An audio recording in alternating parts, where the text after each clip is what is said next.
Welcome everybody back to Spinnerack. I'm here with my boys, Cal and Petey. This is all Petey, this episode. It's okay? all me? It's all Petey. Okay. I believe in the right of free expression, but I also believe in the right of So community. I can leave? I can go back to playing You know garden what I'm skates? trying to say? No. So what Petey's about to explain to you here, What am I I want about to I want to put a heavy asterisk on it because it may not be the views of all of us here on the table. And we love China Well, What? Yeah, okay. All right. and Hong Kong. I don't know why you're putting this all on me. I'm just saying there's been some controversies that's been going around.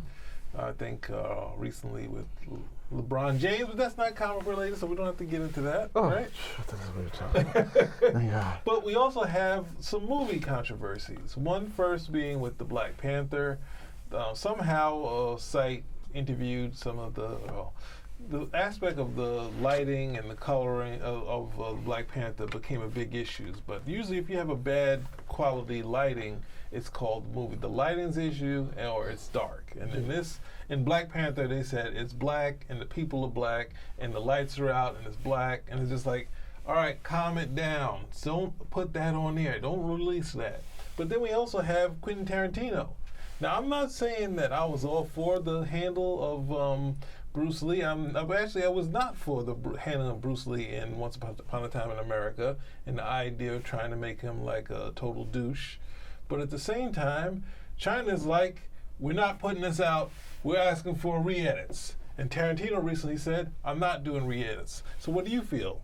Do you feel that they should re-edit it? I think Should that China a country should be able to establish rules and regulations based on what they feel should be presented in their market. And I also feel that it's okay for an artist to stick to their guns if they feel that that's the way they should be. Okay? We So- haven't gotten in trouble yet. So this is like saying, do you... That was incredibly craven, man. Here's how I feel about it. One, I wish that it was possible for Bruce Lee to come back right now and whip the scat out of Quentin Tarantino. That would be a good idea. Okay? Because he's That'd be a talking good so idea. much. He's talking so much scat at the end of the day. Look, you want to come over here and do your film? I mean, this was like, no, who was this guy again? He played Mike Tyson. The guy who played Black Dynamite. Do you remember his name? Michael J. White. Michael J. White came out, and they asked him, if you fought Bruce Lee, who would win? He said he would. And literally, these guys came after him, and he sat there, he was like, you know what, I wish I had answered that question differently, because I love Bruce Lee as well. Yes, yeah. He's like, I love Bruce Lee as well. He's like, but you're asking me, like, look, I'm, this height and I'm this other. He's like, but once you bring Bruce Lee into it, no, it's just totally out of it. It's just totally out of it. And I thought about it too, because again, so I'm a very big fan of Bruce Lee, very big Bruce Lee aficionado.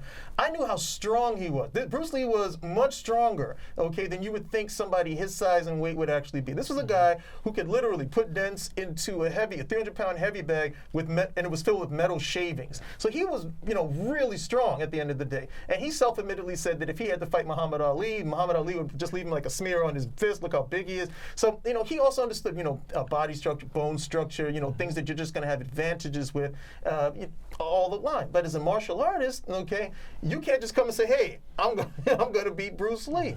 What Tarantino did was, it's like he had some sort of antipathy towards him or something to have him portrayed in that particular manner. Or he heard the worst side stories about Bruce Lee and thought that's what I should actually put into the film.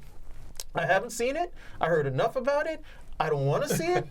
I'm not going to give this movie my patronage. And there was another film that came out not too long ago where it was supposedly supposed to be doing the whole Bruce Lee Wong Jack Man fight, legendary fight where Bruce Lee fights him, and this changes how he goes about practicing martial arts because of the fight. Now that fight, if you saw it, look, the fight between the two of them was nothing like the fight in the theater. Yeah, one word, like they're floating down, 20 feet and everything. They're doing all this stuff. But I believe that Bruce Lee would have sat back and laughed at that film, and he would have enjoyed it because that's how much his legend had grown to the point that he was just that big. And even if you saw the film, he's cocky, okay, but he's not a jackass, okay. He may even come across as conceited because he is so supremely confident in his abilities, but at the same time, he's still very sober. By going through the whole thing with Wong Jack Man, he's still a very good teacher to the people around him. And he's not just an arse, as they wanted to, he was portrayed in this film. Even his own family came out and released a statement saying, we don't know why you did this. The movie? Once Upon a the Time in portrayal of America. Bruce Lee in the film. They were like, we don't know why you decided to do this. This does not represent our father. And I've seen stuff that has been critical of Bruce Lee. The Ip Man films, when he makes a very brief appearance in the last one, is also critical of him, that he just came, he was like a big show off and such, which I do believe is in line with his character, that he was very gregarious, but he was, I mean, this is a guy who was an actor from when he was a kid. Okay, so he was very gregarious, but he was also very much of a showboat, show off that type of stuff. I could see people, especially if you're going to China, where people might be more reserved and more conservative, and Bruce is like, hey, look at me, and he's trying to show off, but at the same time, because he's with his teacher. I can see something like that happening, even if that's not necessarily what the case was. But that is a caricature, okay, of a totally different person, and not Bruce Lee. So, yes, if I was China, I would be like, no, you know what? We would like to invite Quentin Tarantino to China so we can give him, and the second he sets foot, I'd lock him up in a Chinese prison and he'd never get the hell out of there. Okay, it was disgusting. Okay, it was disparaging. I don't care. Okay, you do not mess with Master Bruce. That was just for no reason. No reason. Charles Manson is in the film and he's getting better treatment than Bruce Lee. Okay, you got the murderer is better than the legend? Come on, man. Come on. So, there's a lot there to unpack. And I got to say that, once again, I think a country has the right to set rules and standards for the things that are shown in their country. But again, what does that mean? Okay? And I think... So what are they, the FDA? What are you talking about? Right. What does that mean? They're the FDA of their country. If they say we don't like the color purple in movies, don't put color purple in movies. If they say they don't like cussing I think that's. But then again, I said that the artist has a right, a director has a right to express himself to a degree. You know what I'm trying to say? You're just trying to make certain we stay on the air. That's fine. I'm just saying the Black Panther stuff. I didn't hear about. I heard about it, but I didn't take that for real. I'm just saying that I'm okay with someone saying these scenes are too dark. But how? And the thing is that also in translation, I would want to make sure that they were just throwing out the thing. It's like, I came into the movie, and even when I was walking in, it was black. And they're saying that the light's off. And it's like, that's like every movie, like every dark scene. So it's just like some things where we have, they're market, and they're a big market for movies. They're the second, probably even the first. And I'm fine with that. But it's tough when you have something like Bruce Lee, whereas what's the name has been co-opting his image before. Tarantino did that for Kill Bill. Took his outfit and put it on a chick, like classic Image Comics move, which worked because it was a big film. Yeah. But then it's like saying, once you do that, you're saying, well, no, my characters, my fictional characters are the real ones. And then when I do a movie that's a fiction, it's not reality based. It's the backdrop is Hollywood, and he's doing fictional takes on it. So, but his stuntman is this guy who knows everything. Well, you just as a writer, you turn him into a Mary Sue. He knows this. He can beat up Bruce Lee and all that. Instead of having even like in Red Belt, they had a great bit where we want to fight, right?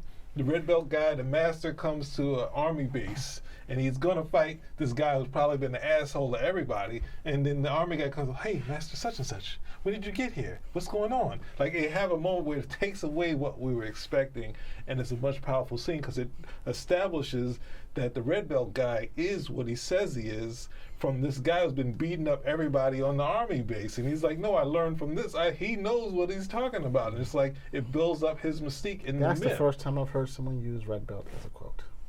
That was a great film, man. Yes, that was a great. Yes. You think so? That was like. Oh my goodness. I don't know. That was like. For me, that would be like Karate Kid if he had matured. Okay, and he's all the way, and Miyagi's still there, and he went off and he's like, that's the quintessential martial artist. He's like, look, I don't want to fight. Okay, I know what's gonna happen if there's a fight. Okay, you get hurt, I get hurt, we both get hurt. There's really nothing to gain from this, and I'm gonna retreat from this. And he retreats to the point he doesn't have a choice. And even the takedown, I love the way that the whole thing, I love the takedown. He was like, okay, I'm going to be very, with martial arts, the fluidity of mind is more important than body at the end of the day. To see that you're in this hole and, okay, there's a way out, but you have to be able to see that way out. Does the reversal, and then at the end of the day, he's given the rim belt. That was just great. That was a great film at the end of the day. And Tarantino should sit down and watch something like that because he just put Bruce Lee in there, and he probably heard some story like, oh, Bruce Lee was only like 5'7", some guy 6 feet would probably be able to take him, this type of stuff, and he does that so he can push his own fictional character over somebody who is a legitimate living legend at the end of the day. You have an entire system, well, not an entire system, but at least an entire sport now in terms of mixed martial art that's based on his teachings.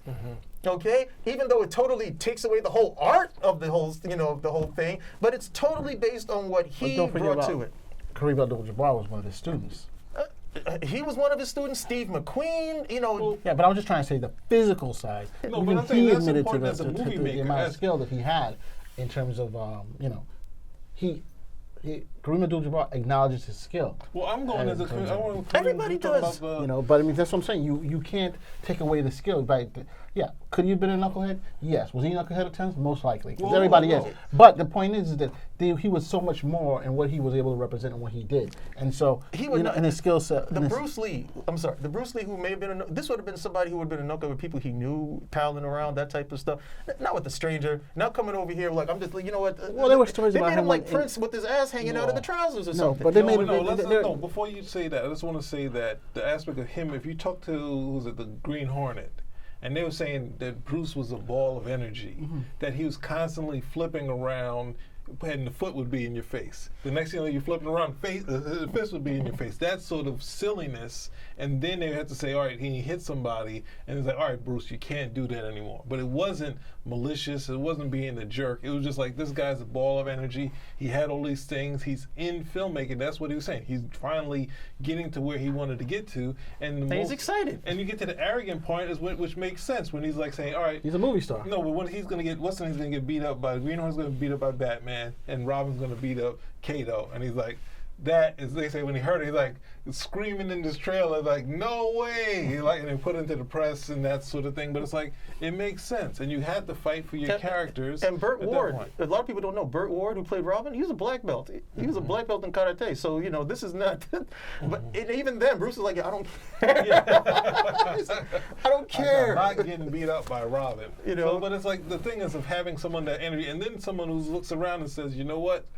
Looks at Kareem Abdul-Jabbar and said, you know what, this would be fun to have someone like this, visual, the sizes, and he understanding filmmaking. Like, instead, he probably might look at the film, reshoot of that fight and not even look at it. It's like, wow, that gives me other ideas for what I want to do. Because the idea of, I'm pretty sure that's his idea. Like when Bruce comes up to the Masters, Kareem Abdul-Jabbar, the foot hits him right in the chest and knocks him down. It's like a very visual scene. All the same of saying, you know what, let's have me against Chuck Norris, and that also, even Chuck Norris losing, whether Chuck Norris feels he could beat Bruce, it launches his career to the next stage. He's doing all the stuff instead of just doing tournaments. He's now a film star of like a Western type of character doing karate in the street. You're 100% right. I'm shocked. So, the other stuff is just look, you have a fair amount of. I forgot about that, bro. That's ridiculous. No, you have a fair look. I'm trying to give you the idea of what he did. I got to go to the air, and I got to do this. No, you have a fair amount of there's a fair amount of Western influence when it comes to racism in China. Okay, in the perception of black people. So you're going to get stuff. You're going to get stuff like that. But at the end of the day, it's so inconsequential. I just don't see the big deal. No, I don't think it has anything to do with Western influence. I think Chinese culture has always had this whole thing where we are who we are, and everyone else is barbarians. So it's very easy to denigrate another group and say, hey, they are not us, and they are less than what we are. Let's not say Western culture and Western society have had more than enough of their own stuff to start importing and saying. I'm strictly talking in terms of films. Okay, where a lot of the import, the Chinese market in film is not necessarily looking to say, hey, when we get some of you guys to come in, that sort of. So you get a lot of you'll get a lot of imported film, and if you think those films are portraying, black people in a stereotypical or racist manner, those are the films that go out all over the world, and they get, that's a big portion and that's of all it. over. It's the same thing in Latin America and Asia and in Europe too. I don't disagree with that. Yeah, but the bottom line is the guy can say whatever crack he says. He's still paid to get into the film. Sorry you weren't able to see it. So I don't. That light argument is just so ridiculous. I Yeah, mean, it is. part of the lighting is bad there. Who knows, or what they No, can't there's do. dark scenes in the Black Panther, but making Yeah, the there's a night issue, scene. making. Yeah, but no, that's why you have the even, I purple wouldn't and even the- say that. I wouldn't even if the audience is like this. If you go to a more rural area or stuff with a hick town, and they watch something and they say something negative, usually someone will say, "Nah, I can't print this. This is gonna be like," or they say the lost in translation. I'm gonna put instead of black, I'm gonna put dark. There was a lot of dark scenes, and people look at the scene where Black Panther goes. That's what I'm saying. When I argue with people, it's like, yeah, the scene where the Black Panther comes out the plane and he's fighting in the jungle and it's dark. It's dark, yes, but I'm saying when you say black, that's like kind of say, yeah, this is black and the people are black, and this is like, no chain, like. Yeah, we know what word they really mean. We know the word. I don't know about that. So but- I'm saying, and I'm not even saying that. I think as far as the bottom line, I don't you care. have to make sense of if Tarantino wants to. I'm more upset about the whole thing with Bruce Lee than the other one. The other one I just don't care about. But I think movie like the same idea like who's it like Saturday Night Fever, right? They had some for television and they specifically shot stuff so they could show it on TV, and it's a different movie that you see on the film. The same with Grease. They had edited for television and they also had scenes so they could make those different changes. So I know that they're becoming the market that we haven't been able to sort of critique and say, like, you guys can't do this. But at the same time, Tarantino has said no, but will he allow it secretly to be shifted and sent out there? I don't know. What do you mean loud? It's simple. Anybody can just burn it off something and send it out there. No, I'm saying fact for of the the matter- market, to I'm make just the saying money, the box office, to it's be not gonna recorded market. in the box Look, office. the Chinese market has a certain. Mojo. The Chinese market allows a certain amount of Western films to come in. Period.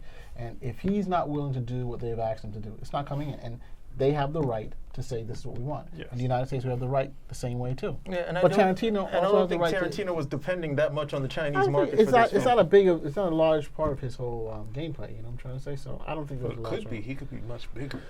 in his Yeah. thing. Well, so look at our But boy. they're like, you know what, dude, I don't like the Bruce in this. He should We're go to out. China, okay? And once they release him from the Chinese prison, They're not going to release him. Well, They're going to be like, they've been trying to do a whole new Bruce Lee. They've been trying to go. What was it? Jet Li at one point was the new Bruce Lee and stuff like that. And I never thought gonna Jet- happen. And Jet Li did some excellent films. I thought.